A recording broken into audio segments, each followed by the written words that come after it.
Vivimos en un mundo material, donde toda la materia que nos rodea se nos presenta principalmente en tres estados: sólido, líquido y gaseoso. Pero, ¿qué distingue a los sólidos, líquidos y gaseosos unos de otros?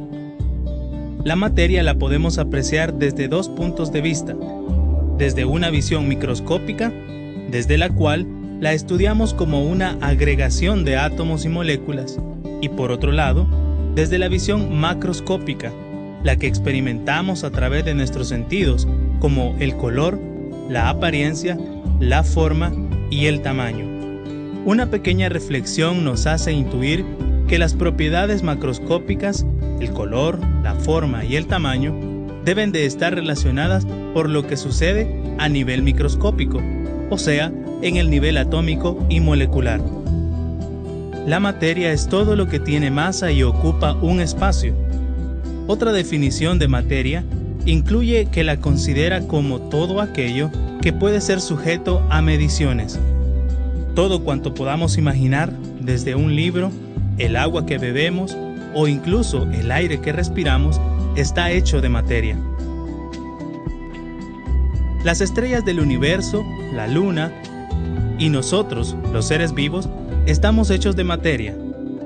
Muchas veces hemos escuchado que los términos materia y energía están íntimamente relacionadas, como lo veremos más adelante. Toda la materia en el universo está formada por átomos, los cuales son partículas diminutas que no pueden ser vistas por el ojo humano ni aún por microscopios. Por esta razón, los científicos hacen uso de modelos para poder comprender la estructura de la materia.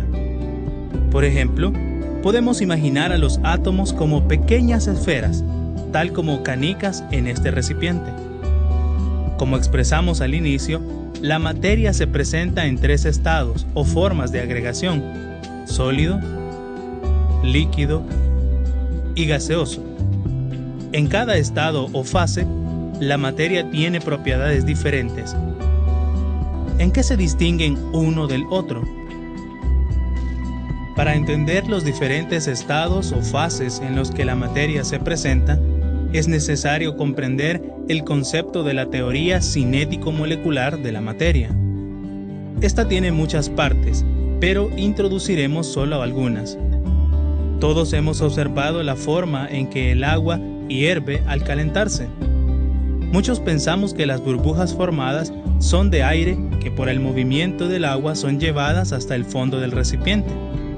En realidad, las burbujas no son de aire, sino de agua en forma de gas. Es necesario primero comprender que los átomos y moléculas poseen una energía de movimiento, la cual percibimos como la temperatura. En otras palabras, los átomos y moléculas están en movimiento constante. Cuando medimos la energía de estos movimientos, estamos midiendo la temperatura de este material. Mientras más energía hay en una sustancia, mayor será el movimiento molecular y mayor la temperatura percibida. Es importante apreciar que la interacción de los átomos y moléculas unos con otros depende de la cantidad de energía que poseen. Como observamos en esta taza de café, al introducir el termómetro, notamos que inmediatamente marca una temperatura alta. Esto nos indica que las moléculas de las sustancias que componen el café poseen una gran energía. Junto a la energía, otro factor importante del cual depende el estado en el que se encuentre la materia son las fuerzas de atracción entre las partículas. Al contrario que estas bolas de billar chocando unas con otras, muchos átomos y moléculas se atraen entre sí, como resultado de las fuerzas intermoleculares.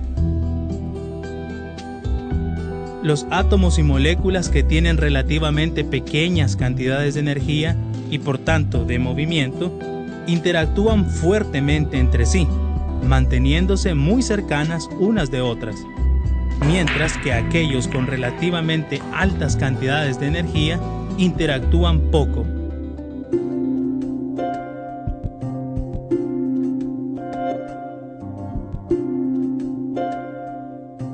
Los sólidos se forman cuando las fuerzas de atracción entre los átomos o moléculas son muy fuertes.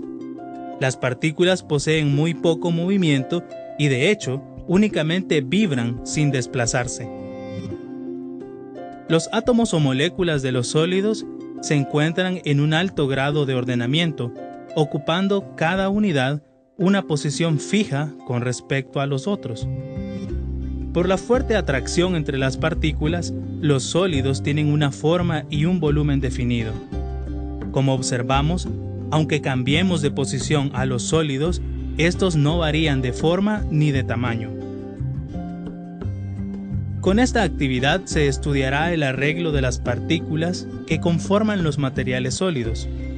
Los materiales a utilizar son esferas pequeñas, que pueden ser canicas, puntas de collar o semillas, pegamento y un recipiente desechable. Se adiciona el pegamento a cada esfera y se van colocando en el recipiente hasta que el contenido alcance la mitad. Observarán cómo las esferas se van acomodando y empaquetándose de la misma manera que las partículas de un objeto sólido se compactan, optimizando el espacio entre ellas. Ahora se deja secar el pegamento por un tiempo prudencial. Una vez que se seque el pegamento, destruya el recipiente que los contiene y observa el arreglo de las esferas. Si lo movemos de un lado a otro, cambiándolo de posición, la forma y el volumen no cambian. Recordemos que esto se debe a las enormes fuerzas de atracción entre las partículas.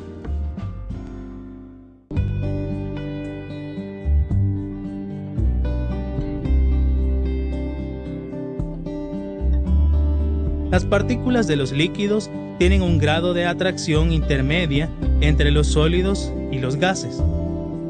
Recordemos que el estado de la materia en el que se encuentra una sustancia depende de dos conceptos fundamentales: la atracción entre las partículas y la energía que posean entre estas. Si es en el estado sólido, las partículas están compactadas y con un alto grado de cohesión. En el estado líquido, las partículas están más separadas. La cohesión es menor y la energía cinética que poseen es mayor. En nuestra vida diaria, estamos constantemente en contacto con diversas sustancias en estado líquido. Por ejemplo, el líquido más común, el agua, el aceite con el que cocinamos, el alcohol, la acetona, el champú y otros. Lo que a los líquidos les proporciona sus características es el arreglo entre sus partículas. Por ejemplo, como las partículas están menos compactas, es fácil introducir este lápiz en el líquido. Esto nos indica que las partículas no están muy compactas como en los sólidos. Otra característica de los líquidos es que estos pueden fluir, a diferencia de los sólidos que están muy compactados. Todo lo anterior nos ayuda a comprender también el por qué los líquidos no tienen una forma definida, pero sí un volumen definido. Preguntémonos, ¿cambia el volumen de un líquido al pasarlo de un recipiente a otro? No, el volumen no cambia. Lo que cambia es la forma del líquido, pero no su volumen.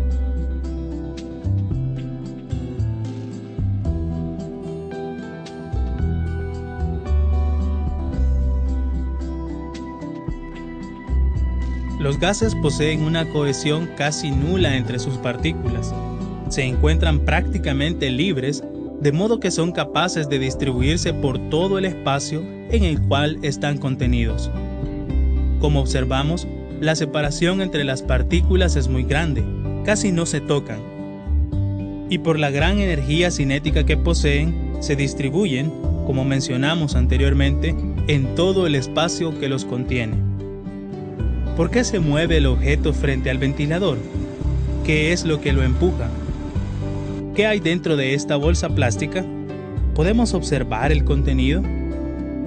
Al observar la bolsa plástica, notamos que el aire ocupa todo el volumen de la bolsa, por lo que deducimos que los gases no tienen una forma definida. Tampoco tienen un volumen definido. Pueden ocupar un volumen grande u otro pequeño hasta cierto límite.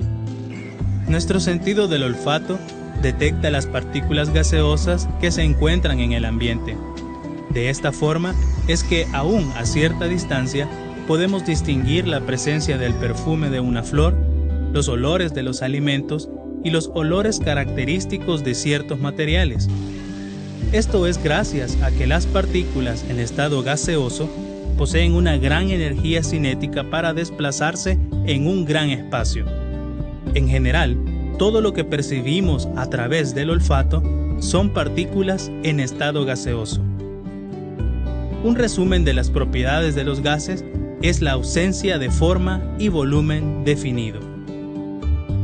Como expresamos al inicio, el estado en el cual se encuentre una sustancia depende tanto de las interacciones entre sus partículas como de la energía, entre otros factores. Por ejemplo, la cera de esta vela, que se encuentra en estado sólido, al aumentar su temperatura, pasa al estado líquido. Observamos la fluidez de la cera en estado líquido. Luego, al enfriarse, libera energía volviendo al arreglo característico del estado sólido. Como observamos, la cera en estado sólido tiene una forma y volumen definidos y ya no fluye. Los cambios de estado ocurren en todo momento a nuestro alrededor. Por ejemplo, si tenemos agua en una pecera, tenemos que adicionar agua, ya que ésta pasa al estado de vapor continuamente. En nuestro propio cuerpo ocurren cambios de estado. Así vemos que al hablar frente a un espejo se forma una capa de agua, la cual fue expelida en forma de vapor. Al igual sucede cuando hacemos una actividad física donde perdemos agua en forma de vapor, lo que constatamos por el sudor. El paso de un líquido a gas se conoce como evaporación. Los cambios de estado ocurren de diferentes maneras. Por ejemplo, a veces observamos que del hielo se desprende un gas. En este caso, las moléculas de agua en estado sólido pasan a estado gaseoso sin pasar por estado líquido. A este fenómeno se conoce como sublimación. Lo mismo sucede con el naftaleno, que se utiliza para alejar las polillas que dañan la ropa. El fuerte olor que se desprende no es nada más que moléculas de naftaleno pasando del estado sólido al estado gaseoso. El paso del sólido al líquido se conoce como fusión. Asimismo, el paso del líquido a gas se conoce como vaporización. En este cuadro observamos los nombres que se le dan a los cambios de estado. Recordemos que diariamente somos testigos de estos cambios, ya que ocurren cotidianamente, ya sea en forma natural o por las actividades diarias que realizamos. Con esto finalizamos esta breve presentación sobre los estados de la materia, y te invitamos a que continúes investigando sobre este interesante tema.